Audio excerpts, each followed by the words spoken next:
Hello বন্ধুরা, কেমন আছো তোমরা সবাই? আশা করছি তোমরা সবাই বেশ ভালো আছো। আমি অম্বিকা দত্ত তোমাদের সবাইকে স্বাগত জানাচ্ছি কোজি 8-এ।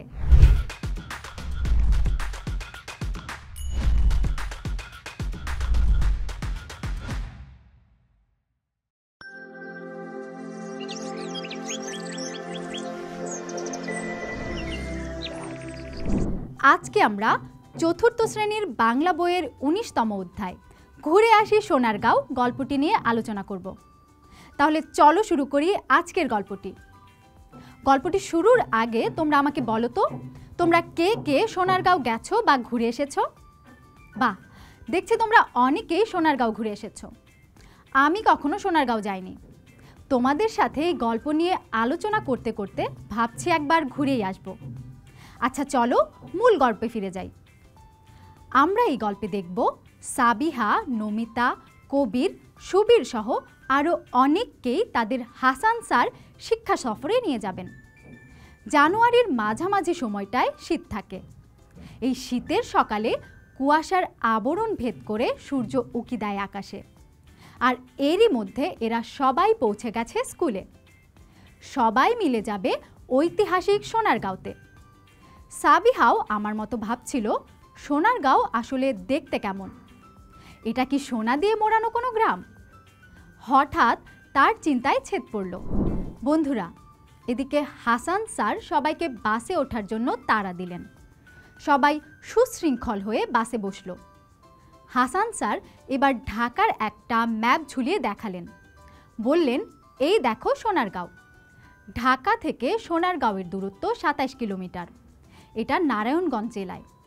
ঢাকার দক্ষিণ পূর্বে এই প্রাচীন নগরী সোনারগাঁওয়ের অবস্থান। সবাই মনোযোগ দিয়ে শুনছিল হাসান স্যারের কথা। তিনি জানালেন, আমরা গুলিস্তান যাত্রাবাড়ি ফেলে এসেছি। এবার আমাদের বাস চলছে ঢাকা চট্টগ্রাম সড়কে। কাঁচপুর ব্রিজ পার হয়ে একটু গেলেই সোনারগাঁও। তোমরা কি কাঁচপুর ব্রিজ দেখেছো? আমি দেখেছিলাম কক্সবাজার যাওয়ার সময়। কক্সবাজারে যাওয়ার কাহিনী তোমাদের অন্য একদিন বলবো। আজ না হয় আমরা সোনারগাঁওয়ের গল্পটাই শুনি। বন্ধুরা, দেখতে দেখতে বাস এসে পৌঁছালো সোনারগাঁও। সোনারগাঁওয়ের মাটিতে পা দিয়েই সাবিহার মন খুশিতে ভরে উঠল। আমারও নিশ্চয়ই এমন খুশি লাগবে।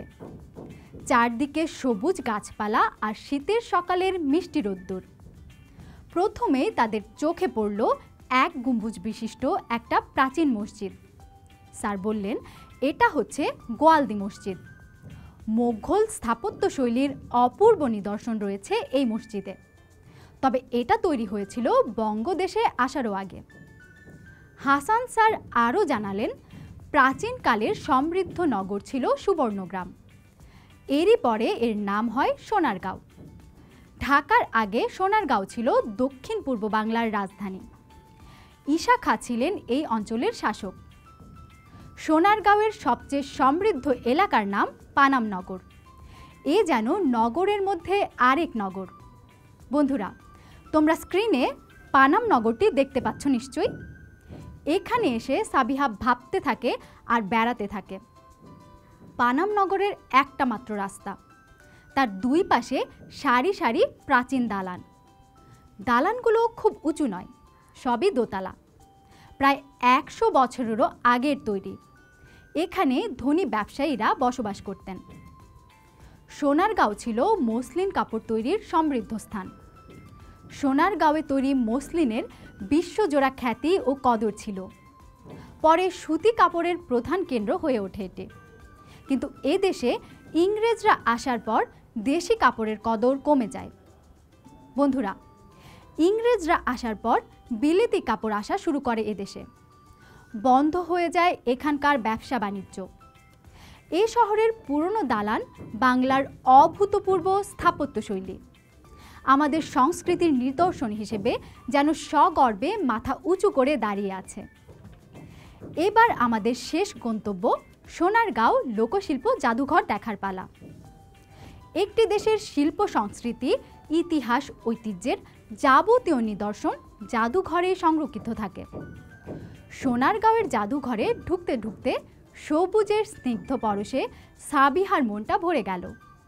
কি চমৎকার একটা লেক, শান্ত পুকুর আর গাছগাছালিতে ভরা চারপাশ। তোমরা যারা সোনারগাঁও যাবে তারা অবশ্যই এই জাদুঘরটি ঘুরে আসবে। সাবিহার মতো চারপাশের সৌন্দর্য দেখে আনন্দিত হবে। বন্ধুরা, এদিকে সবাই প্রথমেই ঢুকে পড়ল লোকশিল্প জাদুঘরে। জাদুঘরটা কোনো সাধারণ জাদুঘর নয়, লোকশিল্পের জাদুঘর। লোকশিল্প কাকে বলে জানো? আমাদের গ্রামীণ মানুষের তৈরি জিনিসপত্রকে বলে লোকশিল্প। অবশ্য হাসান স্যার কথাটা বুঝিয়ে দিলেন। যে বাড়িতে জাদুঘরটা করা হয়েছে তার আদি নাম বড় সর্দার বাড়ি। দারুণ কারুকাজ করা এর প্রবেশপথ। কত জিনিস যে আছে দেখবার শিখবার। কাঠের তৈরি জিনিস, মুখোশ, মৃৎপাত্র, মাটির পুতুল, বাঁশ, লোহা, কাঁসার তৈরি নানান জিনিস, অলংকার ইত্যাদি দেখে সবাই বিস্মিত। কি সুন্দর জামদানি শাড়ি আর কি বাহার ওই নকশি কাঁথার। বন্ধুরা, তোমরা কি জানো সোনারগাঁও লোকশিল্প জাদুঘরটি কে প্রতিষ্ঠা করেন? সোনারগাঁও লোকশিল্প জাদুঘরের প্রতিষ্ঠাতা হলেন শিল্পী জয়নুল আবেদিন। তার সংগ্রহশালায় গিয়ে আরও মুগ্ধ সবাই। তিনি ছিলেন অনেক বড় শিল্পী। বন্ধুরা, আমরা পুরোটা সময় জুড়েই ছিলাম সোনারগাঁও আর এর জাদুঘরের মাঝে। কখন যে আজকের এপিসোডটি শেষ হয়ে গেল বুঝতেই পারলাম না।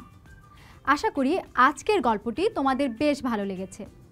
আজ তাহলে এখানেই বিদায় নিচ্ছি। পরবর্তী এপিসোডে আবার দেখা হবে।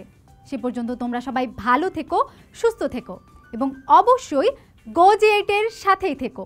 ধন্যবাদ।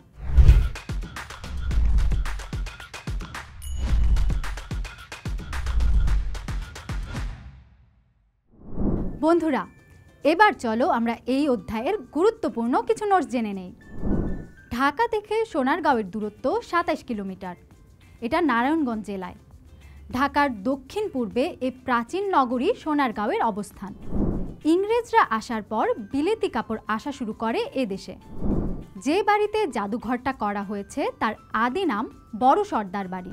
সোনারগাঁও লোকশিল্প জাদুঘরের প্রতিষ্ঠাতা হলেন শিল্পী জয়নুল আবেদিন।